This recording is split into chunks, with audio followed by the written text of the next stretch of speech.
Hello everyone, I hope you're well. Today's video is going to be my April wrap up. I had a really busy month in April. I went to Belfast for a wedding and I had loads of different events to go to, but I still managed to read a decent amount of books, and books that I absolutely adore. Let me first tell you, all these books I really enjoyed. I thought they were really good. Some of them I loved more than others, but there was no book that I read this month that I really didn't like. This was a fantastic reading month. Let's just hope and pray to God that the rest of the year can be as positive as this reading month. So I'm going to get straight into it. First up, I read a book that isn't out yet. I found out the plot of this book and I emailed the publishers and asked for editions. They gave me one. So this comes out on the 20th of June, I believe. But I got a proof copy of it, and this is by Vuong, and this is On Earth We're Briefly Gorgeous.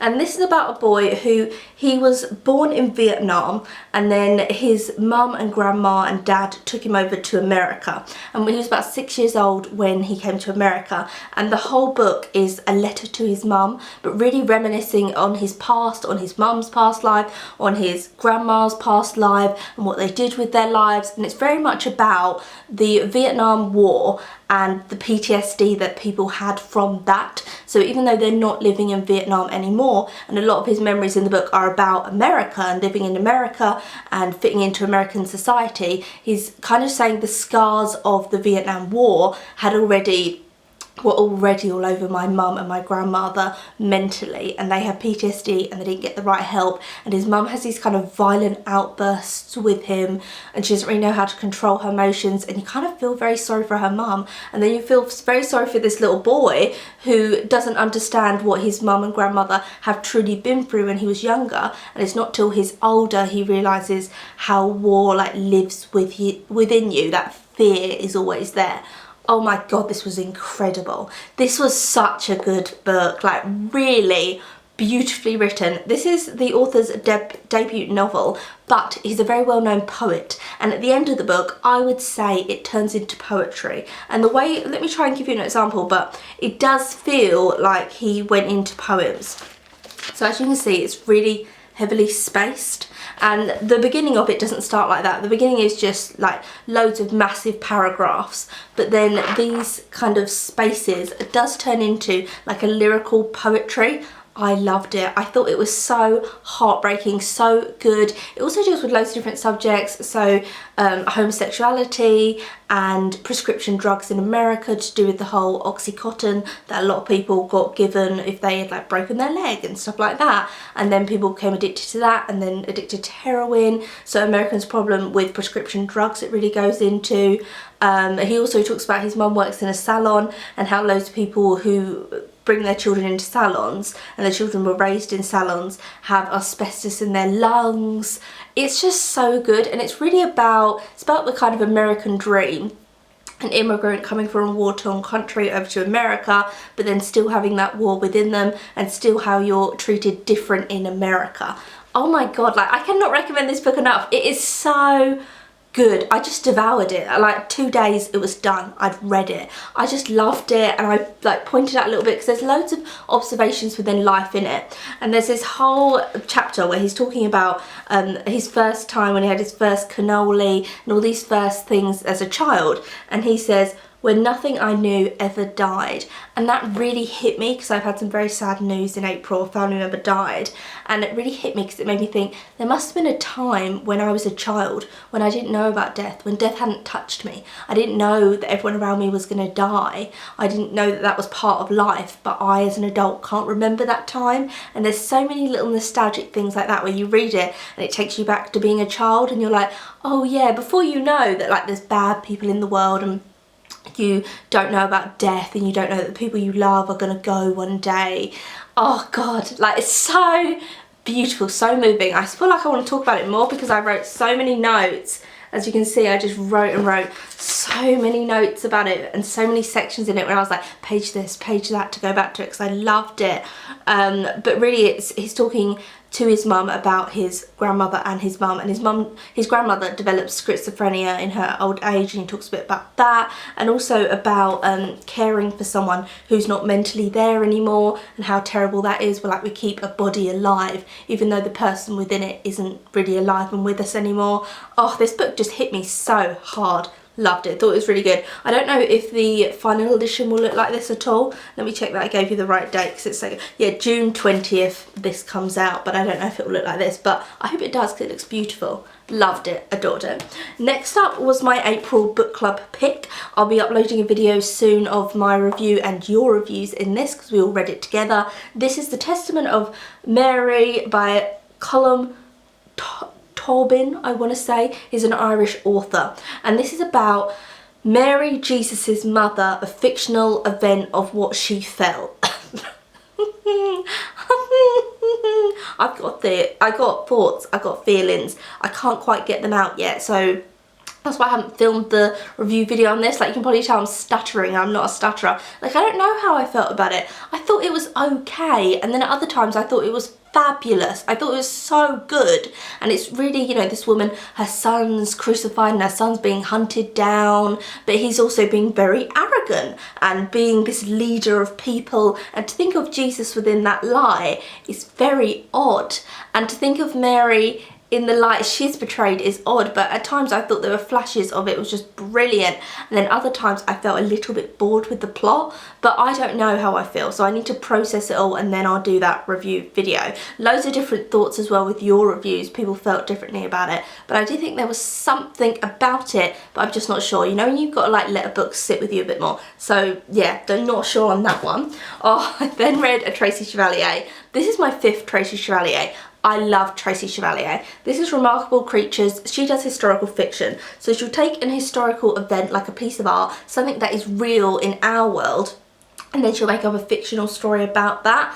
But in this is very much kept to the facts of what actually happened. So it's about 2 women. There was Mary Anning, who she was a girl who was from a poor family who used to collect fossils and sell them out of her house. And then there was another real life woman called Elizabeth Phillipott, and she had money, she was a spinster, and she was very fascinated by fossils. So these 2 women formed a friendship. Elizabeth was quite a bit older than Mary, so they're real life characters, and in this is real life things that happen. This is set in the 18th century, so Mary's finding all these creatures, all these fossils, all these different things, and everyone's saying, I don't know what this is, and she's saying, I don't know what it is either. But Elizabeth, the older one with a bit more money, is saying, I think these are creatures that used to exist. Now imagine saying that in the 18th century as a woman in a very religious England.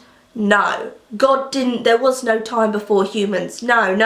And she talks to a priest about it in this, which I found really interesting, and he's kind of saying God's testing you by showing you these creatures, which some Christian people do believe, that dinosaurs, like the bones were put there of dinosaurs to test your faith in God. That God was in some way trying to trick you and test you, which I don't understand why he would do that to you. There's a lot of religious themes within this, and a lot of religious people saying these creatures, these fossils that you found, like they're not right, you're faking them. And it's really about the 2 women's friendship and then how their lives go off. So Elizabeth moves to Lyme Regis, and that's where Mary lives. And Mary, at the time when she moves there, it's just a little girl collecting fossils, selling them, not thinking much else of them, because she hasn't had any kind of education to look more further into things. She's just fantastic at finding fossils, an amazing fossil hunter. She finds all these different creatures. She's really fantastically good at it. And so then Elizabeth gets interested in her, and then other people come to Lyme Regis and become very interested in her and want her to find fossils for them so they can sell them on, because she just has an eye for fossils. I loved this. I thought sorry, I've got a bit of a cough if I cough through this, but adored it. I thought it was so good. Their friendship was heartbreaking at times. I liked all the characters within it and all the people, because there's different men coming in and kind of taking credit for Mary's work, yet Mary's the one who's done the work, which was really heartbreaking throughout it. I really liked it, and Mary Anning really didn't get the recognition that she deserved, because she was just poor. She was a poor girl, she was unmarried, she was just this dirty girl that on the beach used to pick up fossils. No one really felt much of her, so when she found fossils for other people, they said it was their fossils that they had found, even though it wasn't. She had found the fossils. So you really felt the injustice, and a lot of Tracy Chevalier is historical fiction, but it really goes into, at the time, how women were just overlooked and all their achievements were just nothing. Like, men would just commentate commandeer their achievements, and that's what you really feel without this book. And Elizabeth Phillipott really tried to say, no, Mary needs more credit. Mary found your fossils, you didn't find anything. And I really liked that within it. I thought it was really good. At the end of this, Tracy Chevalier talks about what she ad-libbed on. So she said, this is historical fiction, and so I ad-libbed on certain parts. We don't know what those people actually said at those events and those meetings, but I ad-libbed as to what I think they could have said. And she said also, the book moved very fast-paced book, like all Tracy Chevalier's, but she said things weren't as fast-paced as the events in the book. There were years upon years where nothing happened in Mary Anning's life, and then something very exciting would happen, and then nothing would happen, and she just spent day after day on the beach looking for fossils. She just loved it. It was like this craving. She adored doing that. But obviously that'd be boring to put in a book, so Tracy says I've, you know, taken all the events that happened and kind of condensed them into a small amount of time. I loved this, guys. Like, I absolutely adored it. I feel like I'm babbling on about it. Every time I review a Tracy Chevalier, I say to myself, Hannah, you've got other books to review. Don't babble on about it. I can't help it. I loved it. So addictive, fabulous read. If you have any kind of interest in fossils, really interesting. I personally don't have an interest in fossils, but now I do since reading this. So if you're interested in historical anything, just read it, just read it. Next up, I read Toni Morrison's Jazz. This is my second Toni Morrison. I've read The Bluest Eye, adored it, and so I picked up Jazz.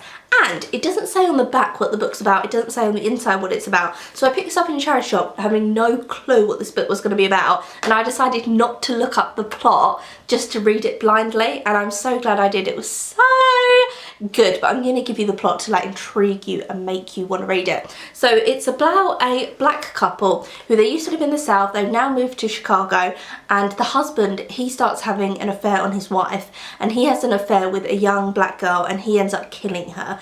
But he doesn't go to prison for the murder because there's not enough evidence to pin him to the crime. So it's really about the aftermath of that, but then also going back into slavery in America, into what they went through, into racism in America.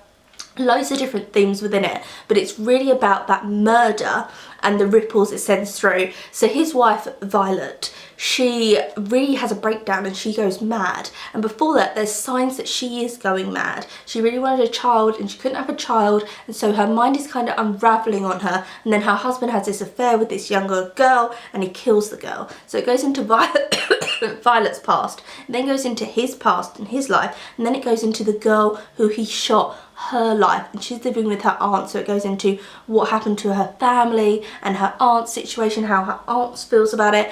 It's just gorgeous. Like, Toni Morrison has a really rhythmic way of writing, and it just pulls you in and it pulls you in and it pulls you in.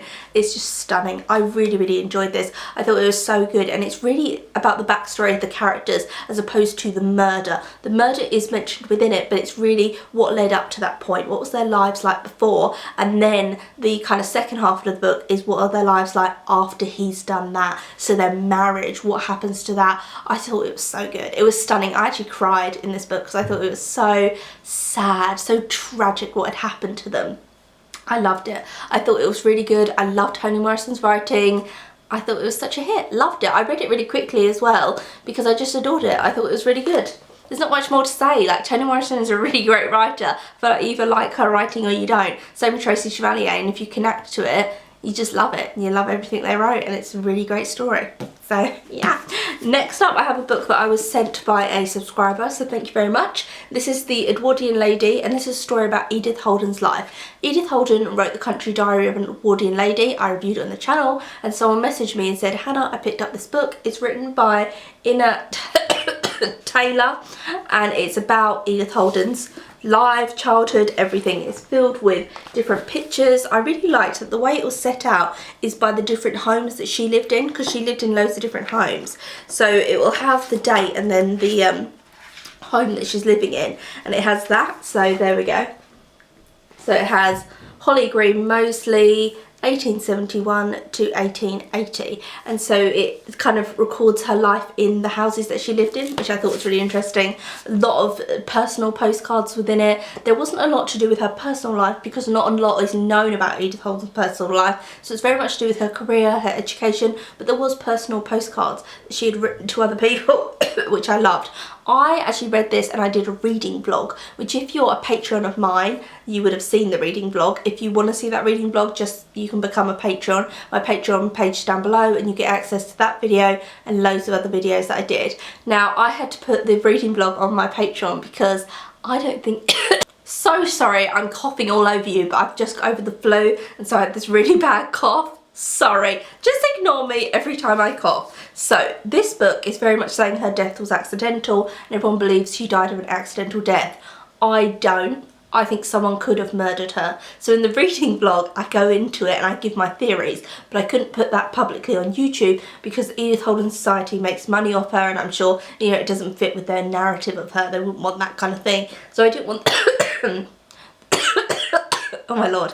I didn't want the video to be taken down.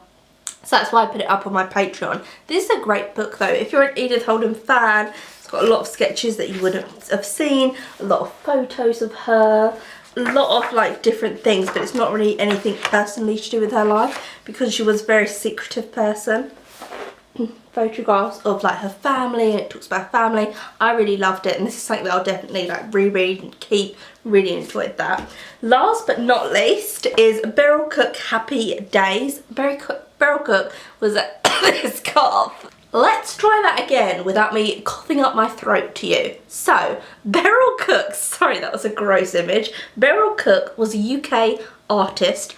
I really like her art. You either like it or you don't. It's this kind of art. And she brought out books with the art and then she'd have observations of why she drew that. So there's like a picnic scene and then she'll have writing here about I saw a family on a picnic or I wish I would have gone on a picnic. And that's why I drew that. She's also very witty, very down to earth, just very much like a person you would want to hang out with. So I really like her. I really like her art and so I really like these art books that she brought out and I found this in a charity shop which I love because all the other Beryl Cook ones I've got out from the library, so I finally own a Beryl Cook book and I love it. I love her art so much. This is it. This is the end of the video. That's everything that I read. I had a great reading month. I hope you enjoyed this video. I hope it wasn't too irritating with my coughing in the video.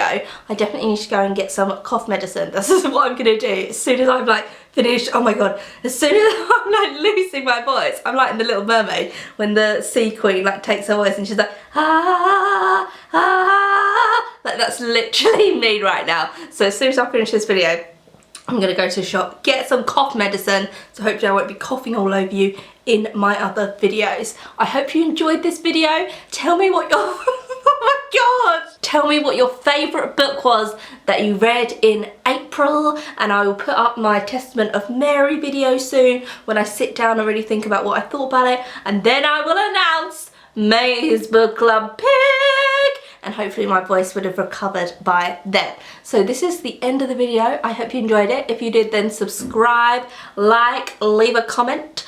Think about joining my Patreon if you would like. I put up a lot of videos on the old Patreon, and I'll see you again very soon for another video.